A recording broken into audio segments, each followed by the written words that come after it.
Welcome to this explainer. Today, we're doing something a little different. We're exploring how a really unique digital sanctuary uses ancient texts to calm the modern restless mind. Think about it as an antidote to our overstimulated world. There are no flashing graphics here, no loud driving music. Instead, it relies entirely on the spoken word to create this incredible psychological and emotional safe space. If life has felt loud lately, just rest. Man, that just hits home, doesn't it?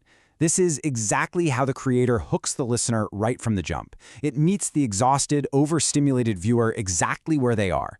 It essentially says, hey, you don't need to solve anything right now. You don't have to carry every single thought into tomorrow. It's an immediate invitation to just drop that mental baggage we all lug around every single day. The whole thing opens up with a prayer that basically reads like a laundry list of our fast-paced lives. You know the feeling. The stress, the bone-deep tiredness, those anxious thoughts that just won't quit, and that nagging sense that the days are flying by way too fast. And then, it contrasts all of that directly with the emotional comfort it aims to provide. We're talking peace, refreshed weary souls, calm minds, and deep restorative sleep. It's a deliberate night and day juxtaposition, setting up these ancient texts as the exact remedy for a modern condition. Part 1. Refuge in the Psalms. Establishing safety. Now, before you can actually relax, you've got to feel safe, right? So the central concept introduced here is this idea of refuge. It's a reoccurring metaphor in texts like Psalm 16, 46, and 91. The curator deliberately selects passages describing a higher power as an absolute, unshakable fortress against all of life's chaos. By establishing this safe space right out of the gate, the text basically gives your nervous system permission to power down. You know that the heavy lifting of protection, it's already being handled. From there, we run into this incredibly rich, poetic imagery. As the deer pants for streams of water, so my soul pants for you. That's from Psalm 42.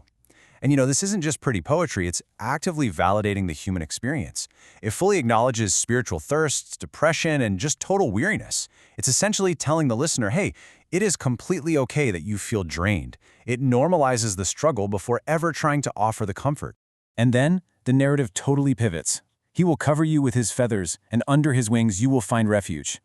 This vivid imagery from Psalm 91 takes the listener out of that state of anxious seeking and places them right into a state of being comforted, completely hidden from worldly harm. It's such a tactile, maternal image, and it's totally designed to make you feel enveloped and absolutely secure. Part 2. The Rhythm of Seasons, Gaining Perspective. So once that feeling of safety is locked in, the journey transitions over into the wisdom literature of Ecclesiastes. We move away from that immediate, urgent need for safety and start looking at the enduring, eternal rhythms of life. It literally maps out the paired opposites of life's seasons, a time to be born and a time to die, a time to weep and a time to laugh. Presenting these pairs really helps the modern listener accept that, hey, life's fluctuations are just inevitable. If you're stuck in a mourning phase right now, seeing it structurally paired with dancing serves as this incredibly powerful reminder that your current hardships are seasonal. They aren't permanent. The big takeaway here is remarkably simple. He has made everything beautiful in its time. For the anxious modern mind, the one constantly trying to micromanage the future, this offers a profound sense of release. It's inviting the listener to just let go of the illusion of control and trust in a broader timing. It completely diffuses the massive pressure we put on ourselves to have everything figured out right this very second. Part 3. The Teachings of Christ, Reorienting Values. With that new perspective gained, the curation gently moves us into the Gospels, specifically focusing on the Beatitudes from Matthew 5. Blessed are the poor in spirit, those who mourn, the meek. This text is fascinating because it brilliantly flips modern societal values completely upside down.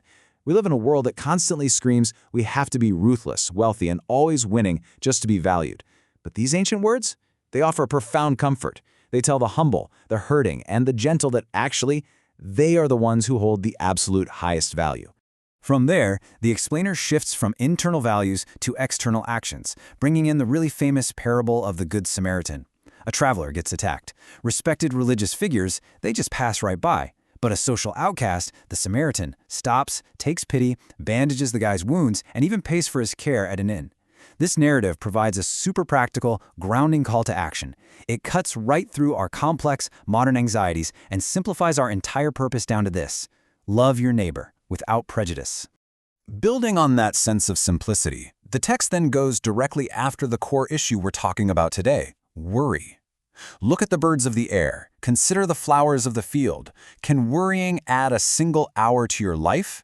I mean, it flat out argues the absolute futility of anxiety when it comes to our daily physical needs. By pointing to the completely effortless existence of nature, it proves that our frantic, modern worrying is just completely unnecessary. And that leads us to the absolute centerpiece of this entire journey. Come to me, all you who are weary and burdened, and I will give you rest. This pivotal quote from Matthew 11 connects right back to the primary goal we talked about at the very beginning. After addressing fear and seasons and worry, this is the ultimate direct invitation. It's asking the exhausted modern mind to finally, truly lay its burdens down. Part 4.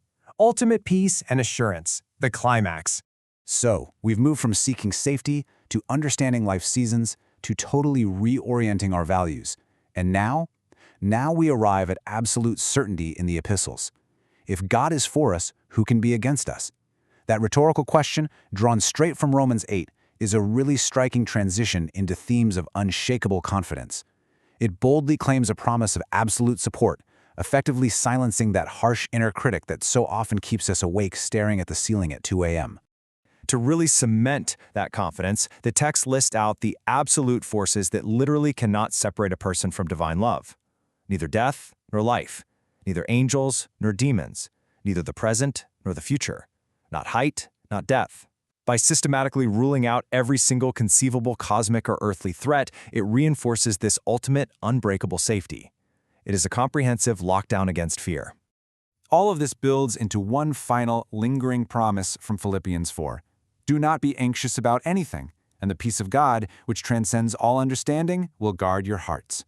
This right here serves as the culmination of the entire meditative journey. It fully acknowledges that true peace might not actually make logical sense. I mean, it transcends understanding, right?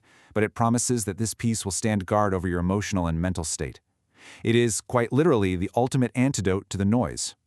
So that leaves us with a pretty big question. How might these ancient rhythms and promises offer a surprising remedy for your own modern exhaustion? Whether you view these texts through a lens of deep personal faith, or you just appreciate them as profound ancient poetry, their journey from chaos to ultimate assurance is pretty undeniable. Perhaps, in our hyper-connected, endlessly scrolling world, the most radical way to actually find rest is to unplug and listen to words that have been calming the human heart for millennia. Think about that for a bit. Thanks for joining me for this explainer, and I'll catch you in the next one.